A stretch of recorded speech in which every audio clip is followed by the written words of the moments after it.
The birth of Sotheby's was in the UK 300 years ago as an auction house. So having Sotheby's real estate not a success story in that market is really not acceptable to me. And again, the UK market, and specifically London, is a luxury market. In Dubai, you had to create that market, you had to build it. London, it is what it is. You know, you can't find anything less than £3 million, whether you like it or not. So how can Sotheby's not be successful?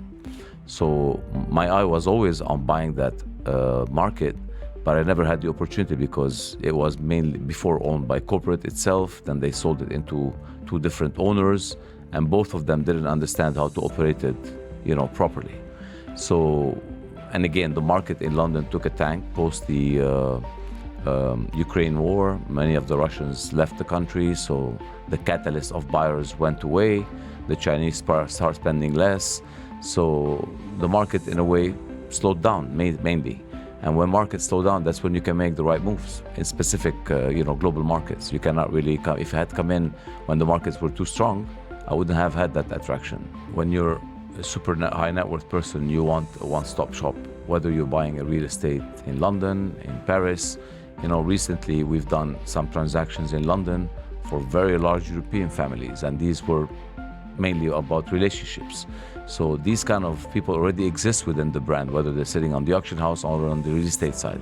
So for us to be able to have that full service when they come into London is very, very new, but very wanted. I have a lot of family offices who have been set up globally. Yeah. People, when they make wealth, they, instead of going and putting their money in the bank, they set up their own family office and they use services across different industries or sectors.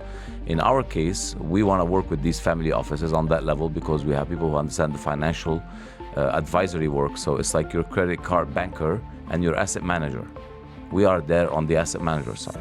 So, when people use their credit card banker services, with all due respect to them, you buy a credit card and you use it, but you never tell them how much money you have. The asset manager, he's managing your millions or your billions. So then this is a different service. When you're buying a home one time and that's it, is one thing. But when you invest in real estate across, if you have 40% of your total net worth into real estate, you need that family office structure who can advise you on financial structuring, what to do, development, hospitality, anything you want to talk about. We want to be the Chanel and the Louis Vuitton of the real estate. So people, when they're buying their homes from Sotheby's, is a different ballgame, because we have the best homes, we have the best, deals on the table. And this is why our success in Dubai was based, because we know how to use the brand. Within the first 4 months, we've probably done £600 million of transactions this year.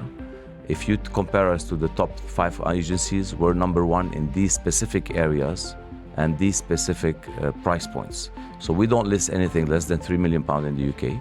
We only work in 6 boroughs in London and the countryside, and we don't list anything outside. And within these 6 boroughs, if you compare us to any of the top 5 without naming them, which I'm sure you know them, we're number one by far this year in terms of price point, transactions, income, fees, all of it. Because it's all about the quality of people. If you hire the best, you get the best service. And if you want to work with the best, you have to pay for him.